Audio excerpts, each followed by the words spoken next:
ایک topic face بک پہ چلا ہے, اس پہ بہت نیگیٹو کمنٹس آئے ہیں. وہ میرا ایک بیان کا ایک شارٹ کلپ بنایا ہے کسی چینل نے اور اپلوڈ کیا ہے. اس میں یہ کہ کیا عورت شوہر کا نام لے سکتی ہے کہ نہیں لے سکتی.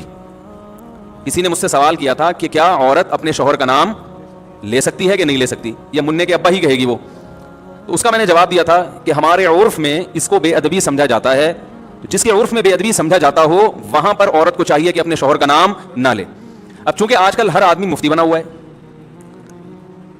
اور میں نے جو اس پر اشکالات تھے نا اس کا بھی جواب دیا تھا, تو لوگوں نے نیگیٹو کمنٹس, کچھ لوگوں نے حدیثوں کے حوالے کہ صحابیہ تو اپنے شوہر کا نام لیتی تھی, اس مفتی کو حدیث کا بھی نہیں پتا, قرآن کا بھی نہیں پتا, اور اس مفتی نے ایسی بات کی ہے کہ قرآن و حدیث کا تو کوئی ریفرنس دیا ہی نہیں ہے.